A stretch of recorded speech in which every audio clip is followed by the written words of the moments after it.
Hi there, everyone. Thank you so much once again today for joining us on Market Faith. Right? It's an amazing season. Compliment of the season to you, to your family, everywhere you are, everyone that reaches out to us, follows our content all over the world. All right, we say compliment of the season to you and your family. Welcome to the last month of the year. It's one of our last teachings for the year as well. And we shut down for the holidays, so it's going to be really amazing. But before we shut down, right, I feel like it's important to help you get set in your thinking towards 2023 and towards next year.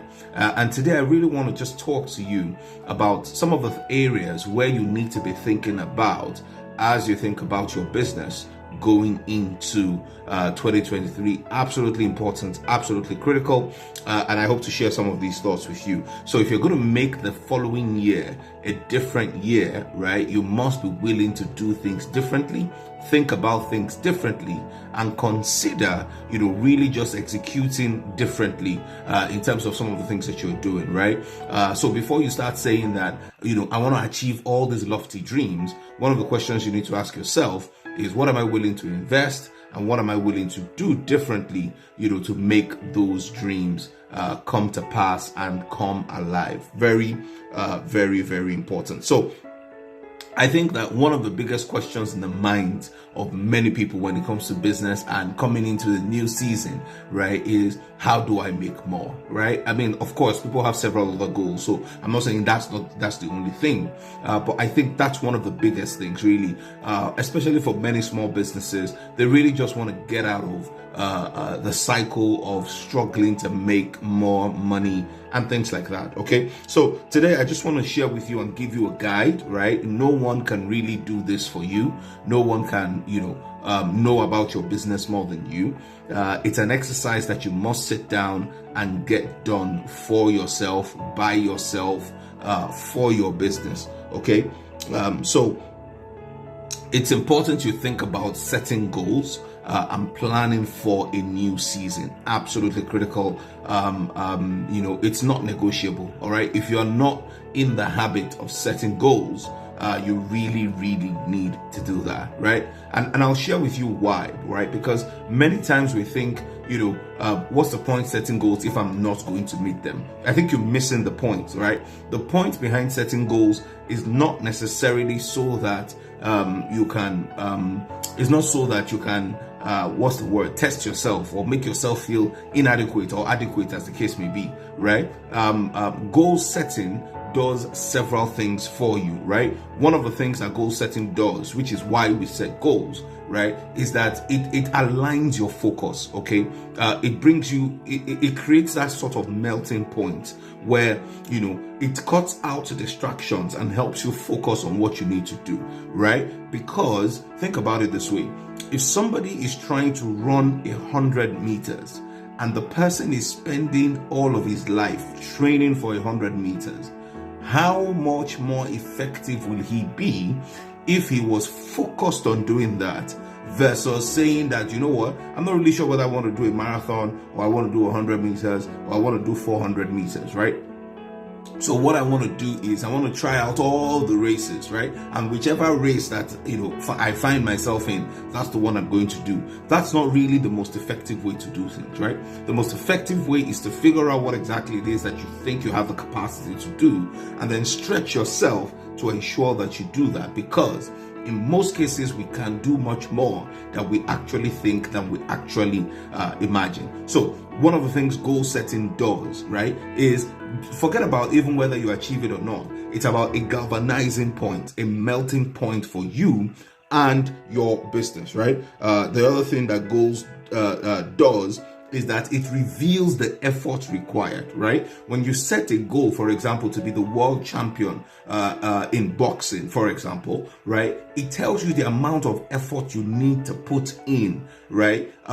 Into that particular goal. Why? Output answers to input. Output answers to input. So one of the things that goal setting does is that goal setting gives you an idea and helps you appreciate the amount of effort that is required in delivering a particular result, because it is efforts that will determine what exactly you get. For example, if you set a goal to lose an amount of weight within a particular period, it tells you how many calories you must burn, right, to get there. The challenge is many people focus on the outcome and don't focus on the process. So they focus on the outcome of losing weight. They don't focus on what they eat. They don't focus on the exercises that they do.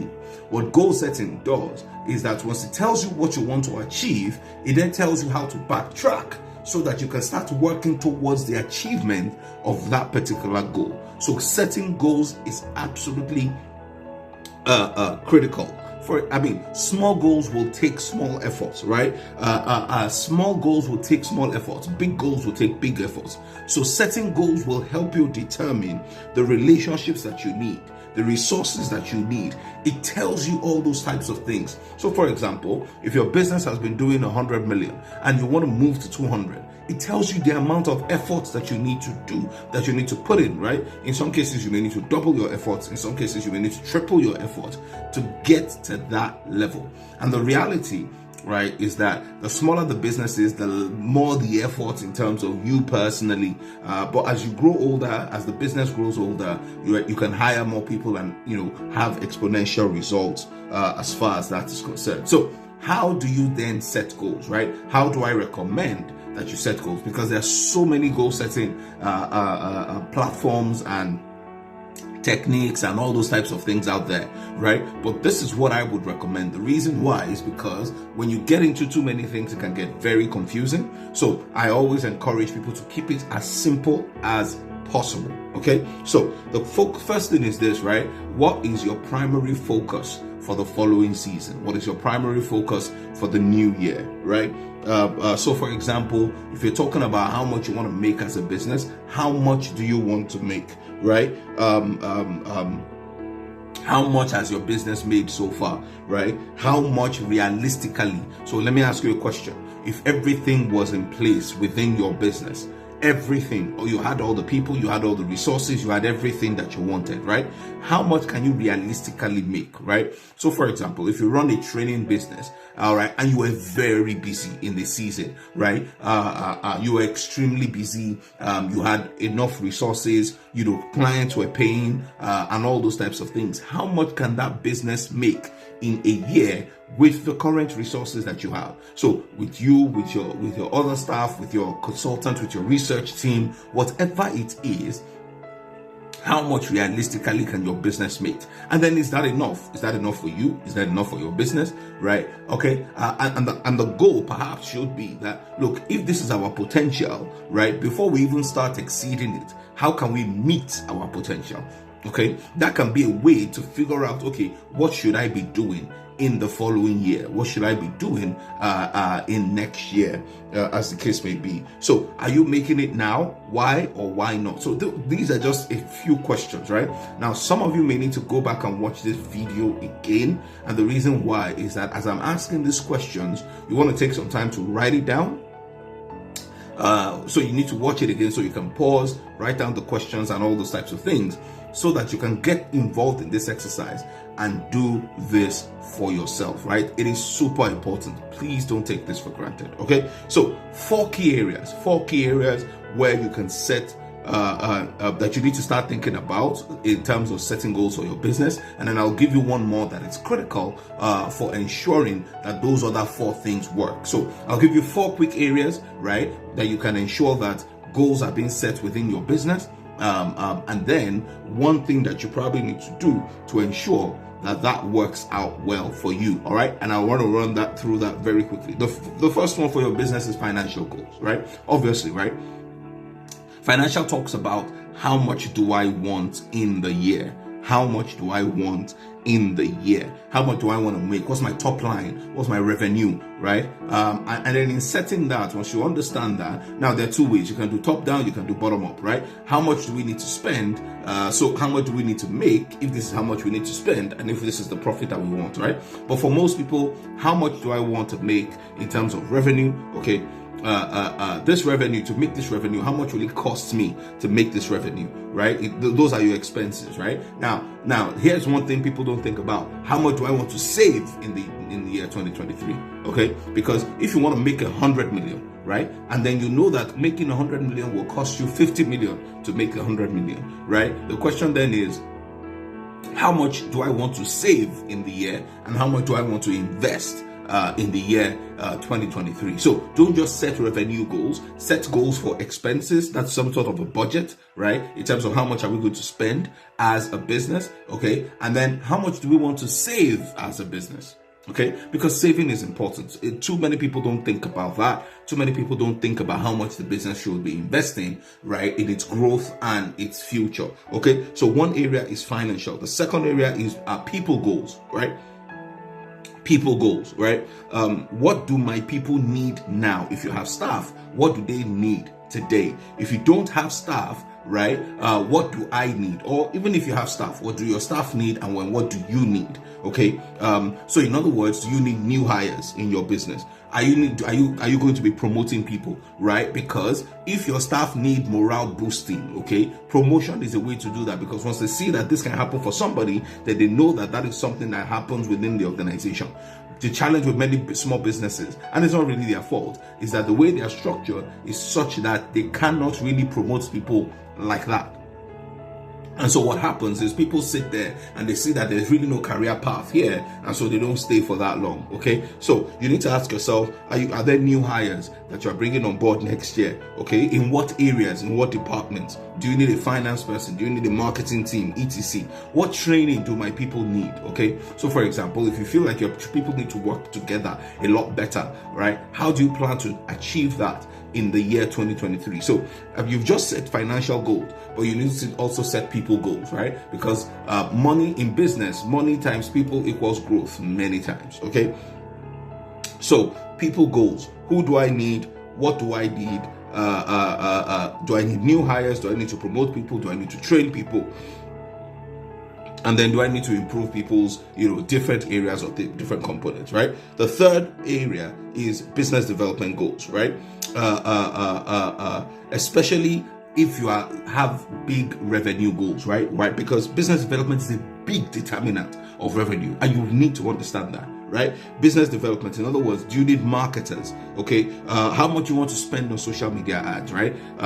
Personally, in certain parts of our business, I'm thinking about spending millions, right, on social media ads and all those types of things. Why?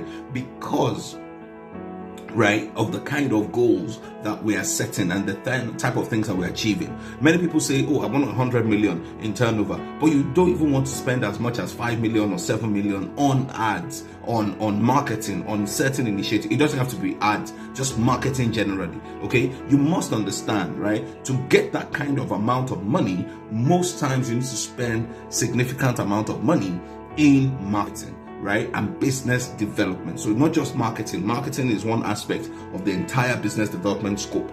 Okay, what partners do you need, right? What partners, what key relationships? In other words, one of the questions you want to ask yourself is this: what are the things I am doing to secure business for my business over the next 2 to 5 years? In other words, not even about 2023. It's about what happens in 2024, 2025, 2026, 2027. What am I doing to secure business? I'll give you an example. You may decide today to join a particular club so that you can meet relationships that you will leverage for your business, and that those relationships may not materialize next year. The reason is because it's too soon. You are still trying to build the relationship. So you can't expect to start making money from the relationship until 2 or 3 years time. In other words, what relationships am I getting into today that I know will start yielding results for me in 2025, in 2026, in 2027? That is long-term strategic thinking about your business. Number 4, right, the fourth area is personal development goals. Everything rises and falls on leadership. Everything rises and falls on leadership. The better the leader, the better the organization. The better the leader, the better the organization. What am I doing to get better? What am I doing to improve myself, right? In other words, what courses am I taking next year? What conferences am I attending next year? Which mentors am I securing? Am I paying a coach in the year 2023? Because some of you need to do that, right? You need to pay coaches. You need to pay a mentor. Well, maybe not a mentor, but a coach. You may need to find someone that you can pay to coach you in the year 2023. In other words, what am I doing differently that I haven't done before to explore and get the kind of results that I've never gotten before, right? To do what you have never done before, you must become who you have never been before, okay? So very, very important. What courses am I taking? How will I get better as a person? How will I get better as a person? This is a fourth area I will recommend that you set goals in. And then the last thing is this. Review. How will you review? This is the biggest thing I think that many small businesses don't do, right? And they don't set goals for it. So when I say how do you review, the question is how do you hold yourself accountable? If you are the one that is holding yourself accountable, chances are that you will not do it well. But if you have an external party who does it for you, chances are that you will hustle to make sure you impress that person and get that person, impressed. So that's probably the role of coaches and mentors, because they help you, or you have accountability partners. So the question is, am I going to have an accountability partner next year? Okay. What performance reports will I be producing every single month, right? Because listen to me, whatever does not get checked is not getting done. That's the principle that one of my mentors taught me. Whatever is not getting reported is not getting done. Okay, so performance reports, right? Accountability partner. Are you getting a coach? Are you getting a mentor who is holding you accountable, right? One of the things that this means is that you must then begin to produce financial statements, because you cannot review a business that you don't understand what is going on in the finances. So that may be one of the things you need to set and ensure that you are doing for yourself and your business in the year 2023. Okay, so there you have it. Financial goals, people goals, business development goals, personal goals. And then the one that covers it all is how will you review and hold yourself accountable? Otherwise, 2023 will be like 2022. And God forbid, all right, because you need to be better, you need to improve, and you need to do much more. Hey, I want to say a big thank you for joining me today on Market Faith. God bless you. I really hope today has been helpful for you. I look forward to seeing you again over the season, right? If you have questions, we're going to answer questions. We're going to do all of that in the coming weeks. So it's going to be really amazing. Once again, thank you so much for joining us today. God bless you, and I'll see you next time.